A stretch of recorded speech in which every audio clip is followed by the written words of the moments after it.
ఎటువంటి అవకాశం లేదు, అంటే గర్భం బిడ్డ పుట్టడానికి ఎటువంటి అవకాశం లేదు.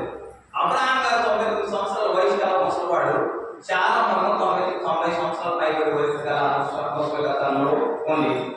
దేవుడు ఏమన్నాడు చెప్పనా, నాకు అసాధ్యమైనది ఏదైనా ఉన్నానండి. ఎందుకు ఉన్నాడంటే చాలా మంది అవుతుంది దేవుడు గర్భఫలం దేవుడు అంటే అసలు ముసలిదాన్ని నాకు ఉడికిపోయిందని, నాకు స్త్రీ యొక్క దమ్మము ఆగిపోయింది, ఇలాంటి దాన్ని నేను పిల్లలు కంటానని ఎలాగన్నాడు దేవుడని నమ్మకం నవ్వుంది.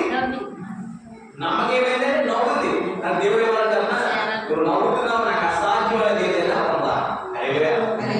ఎలాంటిదైనా దేవుడు సాధ్యం. లోకంలో డాక్టర్గా అసాధ్యం, లోకంలో ఒక ముసలాన్ని తీసుకెళ్ళి మీకు గర్భఫలం కావాలంటే అసాధ్యం. కానీ దేవుడు ప్రతి దానిలో కూడా శూన్యంలో సృష్టి చేసిన దేవుడు సర్వము చేయగల సాధ్యం.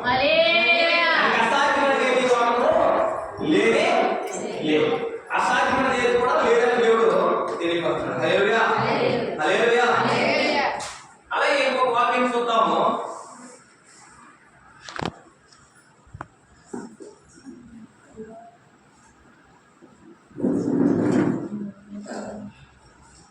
దేవుడి వాక్యం మనం చూస్తున్నాము.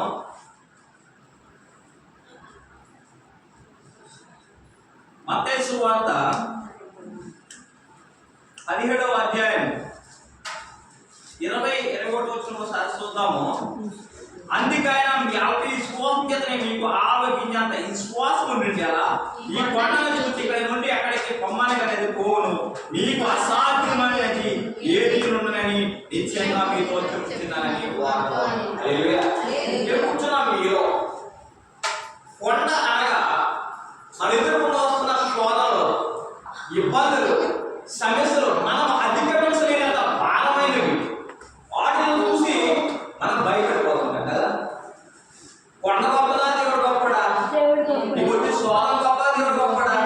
అసలు దేవుడు గొప్పడా ఎప్పుడైనా ఇచ్చామా? అంటాం తప్ప ఏదైనా చెప్పండి, ఎప్పుడైనా ఇచ్చామా? ఎప్పుడైనా ఇచ్చామా? అంటాడు దేవుడు, నీకు ఇంత ఆలోచన విశ్వాసం ఉంటే ఎదుర్కొన్న కొండ సైతం కూడా సముద్రంలో కలిసి